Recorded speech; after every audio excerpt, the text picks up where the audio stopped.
Yo guys, what's going on? It's FusionBlitzx here bringing you another PC build guide. So in this PC build guide, I'm going to be spicing things up. So it's going to be $800, but it's going to be full on AMD. So AMD CPU and GPU, and you're going to see that we get some very nice performance for only $800. So with that out of the way, let's get straight into the PC build guide. So for the CPU, I decided that the AMD FX 8320 will be a CPU because it's 8 cores.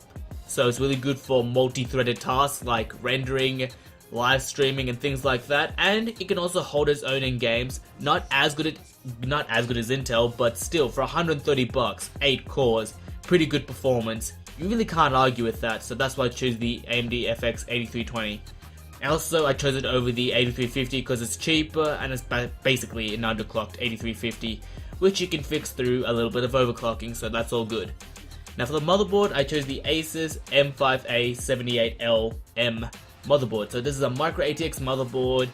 It's AM3 Plus, so it supports all the FX series of CPUs, and it's only $50 and it has everything that you need.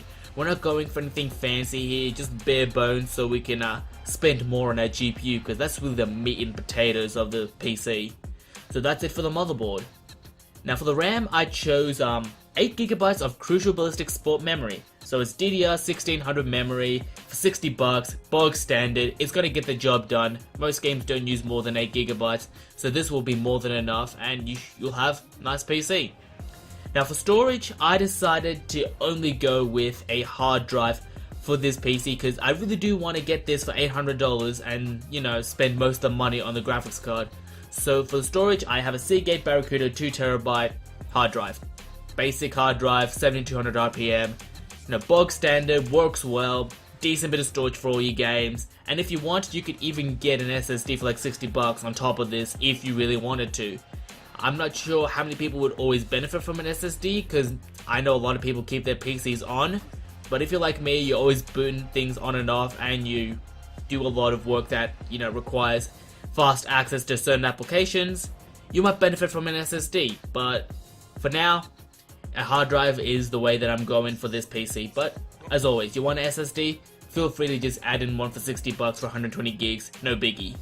But now, it's time for the meat and potatoes of the PC build, which is the video card, which is an XFX Radeon R9 290X, and it's the double dissipation variant.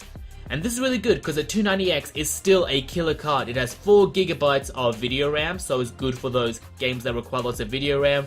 You know, like Skyrim with all those graphic mods or those newer games that, you know, just poorly optimized. This card still runs them fairly damn well. It competes with a 970 while it's at a cheaper price. You know what? In some cases it beats out a 970.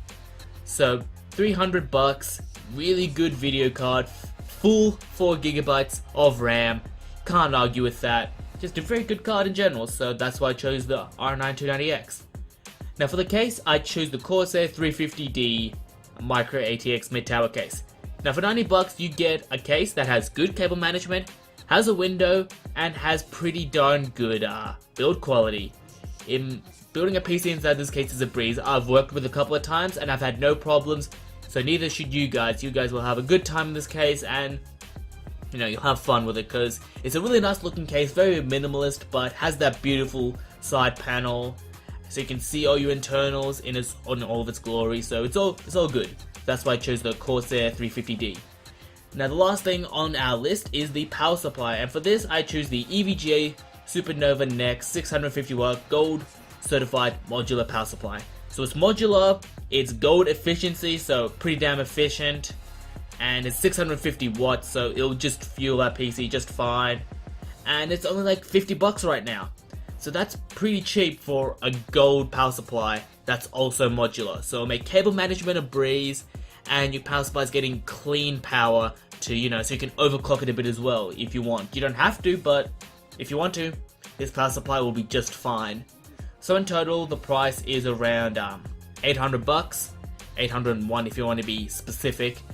But you get a very, very nice gaming PC for this price. You'll play every game at max at 1080p at mostly 60 FPS unless the game is unoptimized like a piece of shit. And I know some games really are unoptimized, like DayZ. DayZ is extremely unoptimized, but still, it's really popular, people play it anyway.